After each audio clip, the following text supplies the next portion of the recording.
Okay, good evening. Um, it's been a while. Like I informed you earlier, I was sick and then I also was busy on some other projects, but Alhamdulillah, I am now back. So, from the previous lesson, we are still on the insert tab of the Microsoft Word application. And we went as far as looking at smart art or smart charts. So we saw how smart art or smart charts work. We said these are charts that we can use um, to insert diagrams like hierarchies, in organizations. Okay, let's say you want to do what you call an organogram to see the different positions or the different levels within an organization. Okay, so we also saw that you can also use it to draw some other diagrams like food chains, food webs, food pyramids, and the like. Okay, so you just go in there, you see a whole bunch of different kinds of diagrams that you can insert into your document, and you can customize as much as you can. Okay, so we're gonna continue from there, and today the first thing we want to look at is screenshot. Okay, so basically what a screenshot does is that this allows you to take a picture of a particular part of your system. Okay, and then insert it into your document. All right, and usually this will do it with open windows, huh?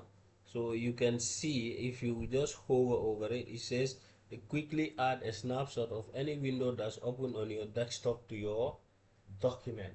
So let's say, for example, currently this screen that I am viewing here, I want to take a picture of this screen and insert it into my document. So the screenshot facility does that for me. So if I click on that, it shows me screen clipping. All right, good. So now you see it minimizes my document and now takes me back to the desktop. So let's say I want to do for the desktop, I want to take a picture of my desktop.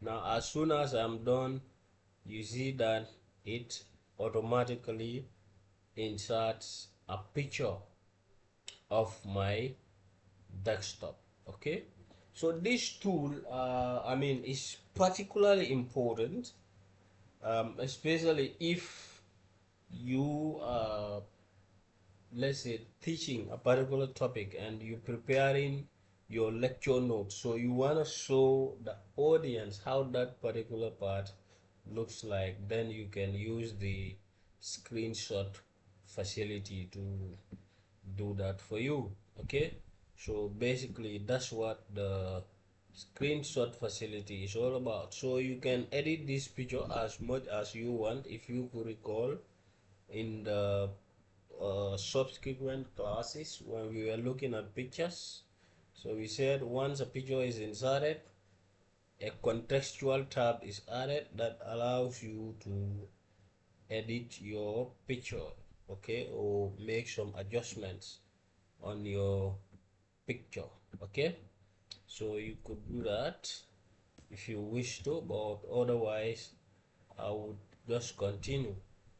Okay, so that's all about screenshots. So the next thing is the videos. Okay, videos.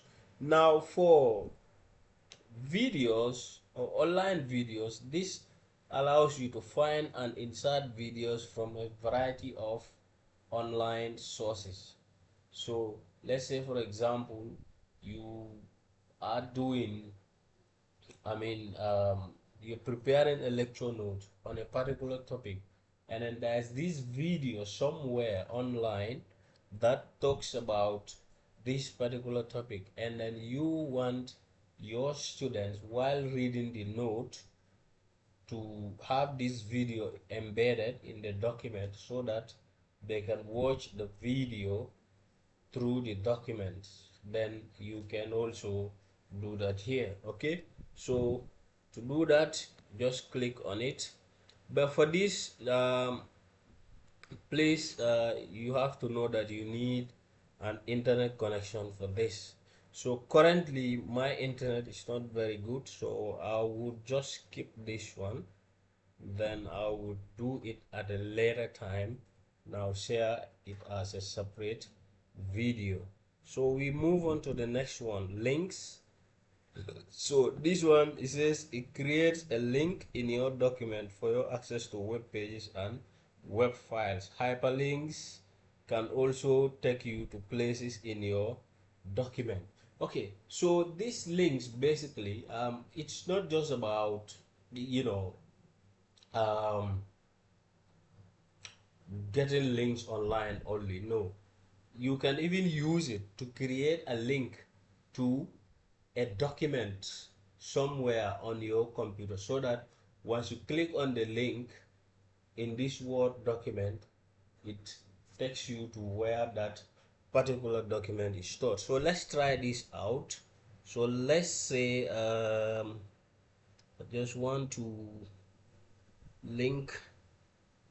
Okay, let me link some folder here or some file. Okay, let me use this file for example. All right, so now this file, I've created a link for it here. So anytime I open this document and I want to go to this file's location, so I'll come here now. Now press the control key on my keyboard, and you notice that this, your cursor now changed to a human hand. Then you click on the link. Okay, so it would ask you this location may be unsafe. Just say yes. All right, and then that would open this document for you right away. All right, so that is very handy.